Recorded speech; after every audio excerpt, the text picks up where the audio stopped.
శుక్లాంబరధరం విష్ణుం శశివర్ణం చతుర్భుజం ప్రసన్నవదనం ధ్యాయేత్ సర్వవిఘ్నోపశాంతయే అగజానన పద్మార్కం గజానన మహార్నిశం అనేకదంతం భక్తానాం ఏకదంతోపాస్మహే.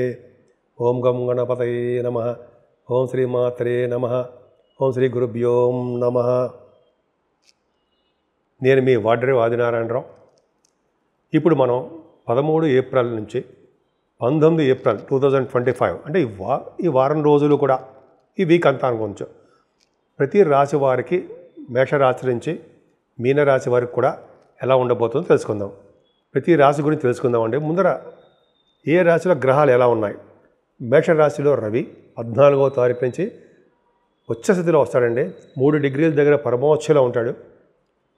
వృషభ రాశిలో గురుడు, అలాగే కుజుడు కర్కాటక రాశిలో ఉండడము, ఆయన 3 డిగ్రీస్ దగ్గర నీచ స్థితిలో ఉండడము, చంద్రకేతువులు కన్యారాశిలో ఉండడము, అంటే 13వ తారీఖునే కన్యారాశిలోకి చంద్రుడు వస్తాడు.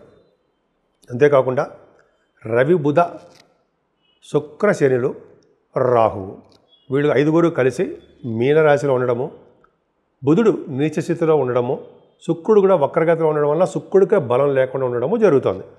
సో ఈ విధంగా ప్లానెటరీ పొజిషన్స్ ఉన్నాయండి. కర్కాటక రాశి వారికి చాలా సున్నితమైన మనసు మీది, ఎదురి వాళ్ళకి హెల్ప్ చేసే తత్వంలో ఉంటారు, చాలా స్పీడ్గా ఉంటారు. కాకపోతే ఏమవుతుందంటే అత్యంత రాజయోగకారకుడు అయినటువంటి కుజుడు నీచ స్థితిలో మీ రాశిలో ఉండడం వల్ల ఎంత స్పీడ్గా ఉందాం అనుకున్నా అంత స్పీడ్గా ఉండలేకపోతుంటారు. ఏదో విచారము, ఏదో చిన్న స్తబ్దత, కొద్దిగా తెలియనటువంటి ఆవేదన, చిన్నవన్నీ ఉంటాయి. భయపడకండి, మంచి మీకు బ్రహ్మాండమైనటువంటి యోగాలు ఉన్నాయి, చెప్పుకుందాం. సరే, అది పక్కకు పెడితే ఈ వారం మొత్తం కూడా మీకు ధనానికి ఎట్టి ఇబ్బంది పడరు, అంటే ధనం విషయంలో ఎట్టి పరిస్థితుల్లో ఇబ్బంది పడరు అని చెప్తాను. కరెక్టా? అవునా? కరెక్టే. అది అందరికీ కాచుమా, ఇది అందరూ మీ జాతకాల్లో చూసుకోవాలండి. జాతకాల ప్రకారం ఆధారపడి ఉంటుంది. మనం అంతా కూడా నాలెడ్జబుల్ కోసం, తెలుసుకోవడం కోసం మాత్రం చెప్తున్నాం. ఖచ్చితంగా మీ ధన విషయంలో ఇబ్బంది పడరు. కుటుంబంలో సౌఖ్యము, కుటుంబ వృద్ధి, ముఖ వర్చస్సు ఎంత బాగుంటుందండి. అనర్గళంగా మాట్లాడే శక్తి. అందుకని కదా మీలో గాయకులు ఉన్నారు కదా, వాళ్ళు బాగా పాటలు పాడుతుంటారు. యాంకరింగ్ కూడా ఉన్నారు మీ దాంట్లో, సూపర్గా చేస్తుంటారు. అందుకని ప్రయాణాలు చేస్తుంటారు. మీరు కేతువుతో కలిసిన చంద్రుడు ఉన్నాడండి, గురుదృష్టి కూడా ఉంది కాబట్టి తరచూ మీరు ప్రయాణాలు చేయడము, మీ చెల్లెళ్ళని, మీ తమ్ముళ్ళని, తోబుట్టు వాళ్ళు అందాం, వాళ్ళకి చాలా సహాయ సహకారాలు మీరు చేస్తారు. మీకు చాలా మంచి మంచి ఐడియాలు వస్తాయండి. చాలామందికి ఉపయోగపడే ఐడియాలు వస్తుంటాయి. చక్కగా వాడిని కార్యరూపం దాల్చి అందరికీ ఉపయోగపడేలా మీరు తయారవుతారు. అవునా? నిజంగా అంతే. అంతేకాకుండా కేతు ఉన్నాడు కాబట్టి భూములు, వాహనాలు, గృహాలు, అన్ని రకాలైన సౌఖ్యాలు, ధైర్యము, పైగా నిజాయితీగా ఉండడము, పనులందు పట్టుదల. ఒక పని స్టార్ట్ చేశారంటే పని కంప్లీట్ అయ్యే వరకు నిద్రపోరు. అలాగే భూములు కొనుక్కుంటారు, వాహనాలు ఉంటాయి. అంతేకాకుండా రైతులకి బాగా పంట పొలాలు బాగా లాభాలు రావడానికి అవకాశం ఉంది. కానీ భూముల విషయంలో వాళ్ళ తగాదాలో భూములు సరిగ్గా పండకపోవడమో, రియల్ ఎస్టేట్ రంగంలో వాళ్ళకి చిన్న ఇబ్బందులు కలగడానికి అవకాశాలు ఉన్నాయి. ఏదేమైనా మీ పుత్ర సంతానం యోగం చాలా బాగుంటుందండి. గురుబలం చాలా బాగుంది. సంతానం విషయంలో ఏమాత్రం ఇబ్బంది పడరు. పుత్ర సంతాన యోగం కలగడానికి మీ రాశి వారికి చాలా ఎక్కువ ఉంది. ముఖ్యంగా ఆడవాళ్ళు కూడా చెప్తున్నారండి, ఎటువంటి ప్రాబ్లమ్స్ లేకుండా సక్సెస్ఫుల్గా మీరు చాలా బాగా ముందంజలో ఉంటారు. చదువు విషయంలో బాగా ఎటువంటి ఆటంకాలు ఉండవు. మీ తల్లిగారికి ఆరోగ్య పరిస్థితి, ఆర్థిక పరిస్థితి చాలా బాగుంటుంది. అంతేకాకుండా స్టాక్ మార్కెట్లో కూడా మీరు బాగా విజయాలు సాధించడానికి అవకాశాలు ఉన్నాయి. గురుబలం బాగుంది. అంతేకాకుండా సాహిత్యం, సంగీతం, నృత్య కళాకారులకి బ్రహ్మాండమైన టైం అని చెప్తాం మేమైతే. అందులో సాహిత్య రంగంలో ఉన్న వాళ్ళకి రచయితలుగా బాగా పేరు ప్రఖ్యాతులు బాగా తెచ్చుకుంటారండి. మీరు చేసే ప్రతి రచనల్లో కూడా జనాల యొక్క ఆదరణ ఎక్కువ ఉంటుంది. మీకు అద్భుతమైన ఫలితాలు ఉన్నాయి. ఇంకా చెప్పాలంటే ఇలా ఉంటుంది మీకు ప్రజాదరణ. కొంతమందిగా మంత్రి పదవులు, మంత్రసిద్ధులు, కార్యానుకూలత, ధర్మ కార్యాలు చేయడము, ఇవన్నీ బాగున్నాయండి. ఇంకా చెప్పాలంటే మీ భార్యాభర్తల యొక్క అన్యోన్య దాంపత్య జీవితము బాగా ఉంటుంది. అంటే కలిసిమెలిసి ఉంటారు అని చెప్పచ్చండి. ఇంతకుముందు ప్రాబ్లమ్స్ ఉన్నాయి. అలా అంతేకాకుండా భార్యాభర్తల యొక్క అనురాగం, ఆప్యాయత, అదృష్టం ఎలా బాగుందో అంతేగా అలాగే సంబంధాలు, కొత్త సంబంధాలు కుదరడము, అనుకున్న సంబంధాలు, పెళ్లి సంబంధాలు కుదరడము, పెళ్ళిళ్ళు అవ్వడం మీ ఇంట్లో చేయబోతున్నారు. ధర్మకార్యాలు జరగబోతున్నాయి. కొత్త వ్యాపారాలు, వెంచర్స్ స్టార్ట్ చేయబోతున్నారు. భాగస్వాములు కూడా చేర్చుకోబోతున్నారు. అంతేకాకుండా భాగ్యస్థానం నుండి రవి బుధ శుక్ర శని ఉన్నారు.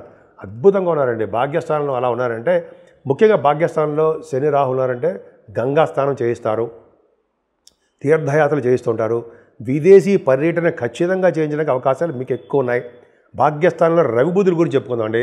రవి బుధులు బుధాత్యయం కాదు, కానీ రవి బుధుల వల్ల ఫైనాన్స్ అండ్ అకౌంట్స్లో ఉన్న వాళ్ళకి, ఈ చార్ట్ అకౌంటెన్సీ, కాస్ట్ అకౌంటెన్సీ అంటే సిఎంఏ వాళ్ళకి కూడా చాలా బాగుంటుందండి. అంతేకాకుండా మీరు చాలామంది వీళ్ళు సైంటిస్టులు ఉంటారు, వాళ్ళకి ఇంకా చెప్పండి భాగ్యస్థానం బాగుందంటే సాఫ్ట్వేర్ రంగ ఉద్యోగస్తులకి, రియల్ ఎస్టేట్ రంగంలో ఉన్న వాళ్ళకి, కొద్దిగా భూముల విషయంలో చిన్న చిన్న తగాదాలు వచ్చినా భాగ్యం బాగుంటుంది. అలాగే ఆటోమొబైల్ ఇండస్ట్రీస్, కోలు, సిమెంట్ పరిశ్రమలు, ఇలాగ అన్ని భాగ్యస్థానం అనేది చాలా చాలా బాగుందండి. ముఖ్యంగా ఉన్నతమైన విద్య కోసం విదేశాలు వెళ్ళడము జరుగుతుంది. అలాగే బుధ శుక్రుల కాంబినేషన్ వల్ల భూములు, తరచూ చర్చలలో పాల్గొనడము, చర్చలు అంటే మీటింగ్స్, వాదనలు పాల్గొనడము ఇవన్నీ జరుగుతున్నాయి, మీకు బాగా ఉంది. అలాగే శని శుక్ల వల్ల ఇంత నేను చెప్పినట్టుగా రచయితలు కానీ చెప్పారు, రచయితలు అని చెప్పారు కదా, రచయితలుగా మీరు బాగా ప్రఖ్యాతి తెచ్చుకుంటారు, బాగా ఉంది. ఇంకా కాంబినేషన్ చాలా ఉన్నాయండి. శుక్రరాహులు కాంబినేషన్ అంటే కంప్యూటర్స్ ఫీల్డ్లో ఉన్న వాళ్ళకి, కంప్యూటర్స్ హార్డ్వేర్ ఫీల్డ్లో ఉన్న వాళ్ళకి, ఎలక్ట్రానిక్స్ ఎలక్ట్రికల్ రంగంలో ఉన్న వాళ్ళకి చక్కటి అదృష్టం కలుగుతుంది. వార్తా సంస్థల్లోనూ కమ్యూనికేషన్ స్కిల్స్లోనూ శుక్రరాహులు గారి కాంబినేషన్ బ్రహ్మాండంగా ఉంటుంది. తరచూ మీరు ప్రేమ పెళ్ళిళ్ళు చేసుకోవడానికి అవకాశం ఎక్కువ. దశమ స్థానంలో రవి, ద్వితీయాధిపతి దశమంలో బ్రహ్మాండంగా ఉన్నాడండి. అంటే గవర్నమెంట్ ప్రొఫెషన్లో ఉన్న వాళ్ళకి ఉద్యోగాల భద్రత, ఉద్యోగాల్లో ప్రమోషన్స్ వస్తాయి. రాజకీయ రంగంలో ఉన్న వాళ్ళకి పదవులు రావడానికి రవే కారకుడు అవుతాడు, దిగ్బలతో ఉంటాడు, ఉచ్చస్థితిలో ఉంటాడు, బ్రహ్మాండంగా ఉన్నాడు. రవి చాలా బాగున్నాడండి.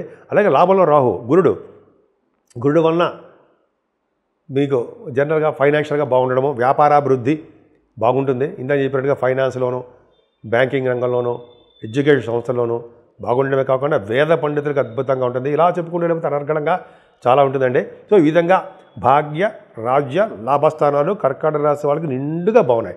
ఈ వారం మొత్తం కూడా మీకు చాలా బాగుంది, ఎటువంటి ఇబ్బంది పడాల్సిన అవసరం లేదు.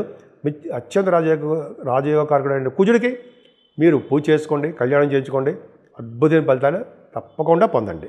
ఈ వారం మొత్తం అండి 3 గ్రహాలు అనుకూలవంతమైన పరిస్థితి, 3 గ్రహాలు అంటే మేజర్ గ్రహాలండి, అనుకూలంగా లేకుండా, అనుకూలవంతమైన పరిస్థితులు కలిగించకుండా అన్ని రంగాల్లోనూ అందరికీ కూడా ప్రాబ్లమ్స్ క్రియేట్ చేస్తున్నారు.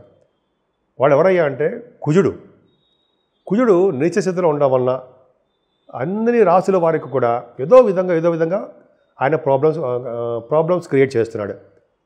అంటే కొంతమందికి ఏమో సంతానం విషయం ఇవ్వడం విషయంలో ఇబ్బంది కలిగించడము, కొంతమందికి వివాహాలు లేట్ అయిపోతూ ఉండడము, కొంతమందికి ఏమో వివాహాలు అయినా కూడా దాంపత్య జీవితం సరిగ్గా లేకపోవడము, కొంతమందికి అయితే రియల్ ఎస్టేట్ రంగంలో చిన్న ఇబ్బందులు కలిగించడము, భూమి యొక్క తగాదాలు, వివాదాలు, చిన్న ఇబ్బందులు, ఇవన్నీ కూడా కుజుడు ప్రభావం వల్ల కలుగుతున్నాయి. ఇంకా శనీశ్వరుడు వలన చాలామందికి అన్ని రాశులు అంటే కొన్ని రాశుల వాళ్ళకి చాలా ఇబ్బంది కలిగిస్తున్నాడండి. మరీ ముఖ్యంగా అంటే ధనుర్రాశి వారికి అష్టమ భావం ఉండడం వలన, అలాగే సింహరాశి వారికి